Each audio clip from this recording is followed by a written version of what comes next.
et qui sera une finale mondiale. Quel bilan pouvez-vous faire donc, après l'élimination du Sénégal en huitième de finale? Je ne fais pas de bilan parce qu'un bilan ne se fait pas seul. Je dépends d'un comité exécutif.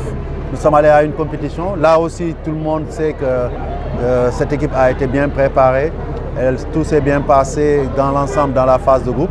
Et malheureusement, sur les matchs à élimination directe, où il n'y a pas de seconde chance, nous avons buté sur une équipe ivoirienne revancharde. Et nous avons aussi eu moins de réussite qu'en phase de groupe. Nous avons été éliminés. Laissez-nous prendre le temps, une fois que la compétition sera finie, de faire l'évaluation nécessaire, de convoquer le COMEX, de discuter avec les autorités, la tutelle. Et en ce moment-là, nous pourrons délivrer en tout cas les enseignements à tirer, les évaluations à faire, les rectifications aussi. Comme je l'ai dit tout à l'heure dans mon discours, vous savez, on ne peut jamais dire en sport qu'on est satisfait totalement. Parce que les victoires doivent appeler les victoires.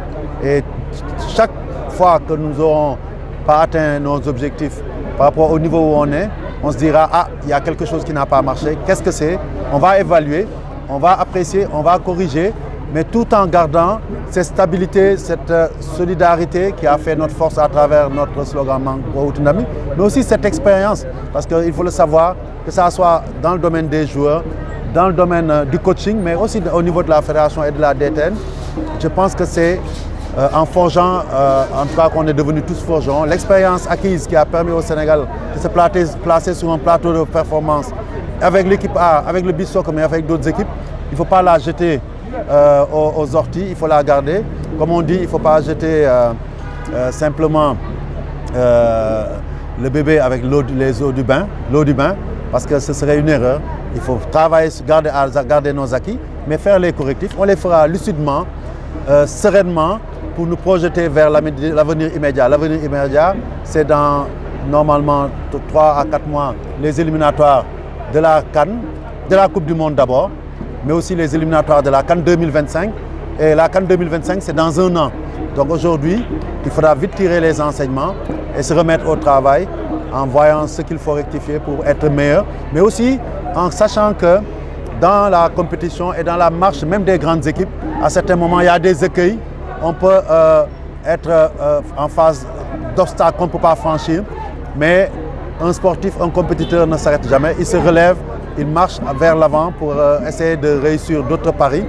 Et je voudrais simplement dire que c'est le paradoxe du football et du sport. Après les phases de groupe, nous étions la plus belle équipe. Nous, on était chantés de partout. Tous les observateurs disaient que le Sénégal, c'est la meilleure équipe. On nous citait un exemple. Notre coach était choisi, pas par nous les Sénégalais, mais par le monde entier, comme le meilleur coach des phases de poule. Mais au bout d'un match, tout a été changé. Et de héros, on nous a considérés un peu comme ayant failli. Je pense qu'il faut savoir raison garder, prendre le recul nécessaire, analyser lucidement. J'insiste sur ce mot parce que c'est important. Tout ce qui s'est fait ne s'est pas fait par hasard.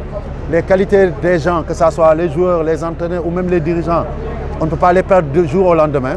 Le fait est que le football est une discipline sportive particulière et c'est ça qui fait son charme. Aucun acquis n'est définitif. Il faut se remettre en question tout le temps. Et peut-être entre le premier tour et le deuxième tour, on n'a pas su le faire. Et c'est peut-être ça qui justifie que nous n'ayons pas pu franchir ce palier. Mais je pense que l'équipe est à la place où elle était déjà avant cette CAN-là, l'une des meilleures équipes d'Afrique, indéniablement, avec les meilleurs joueurs de ce continent. Il faut qu'on le sache et qu'on le reconnaisse. Et aussi, je le dis ici, avec le meilleur encadrement, le meilleur entraîneur depuis ces 5 ou 10 dernières années en Afrique. Donc c'est ça que je peux dire. Monsieur le Président, vous avez eu une discussion avec l'entraîneur Aliou Cissé après l'élimination du Sénégal? Écoutez, on est en échange continu avec Aliou. C'est dans la norme des choses, c'est notre relation de travail. Je dois vous dire qu'Aliou, on est ensemble depuis 2011. C'est pas hier, la fédération lui a fait conscience très tôt. Et on continue de discuter avant les matchs, après les matchs. Et après ce match-là aussi, on a discuté. On s'est échangé des choses qu'on ne peut pas livrer ici. Comme d'habitude aussi, comme il est d'occurrence, ce n'est pas sous ces discussions qu'on décide de quoi que ce soit. Chacun d'entre nous qui était en mission, nous déposons des rapports qui seront scrutés, étudiés par le comité exécutif avant que nous puissions avancer vers l'avenir. Mais j'insiste encore une fois, continuité, stabilité, solidarité restent les maîtres mots de notre approche dynamique par rapport aux enjeux qui nous attendent dans l'avenir. Voilà, monsieur le président, tey ngeen nekk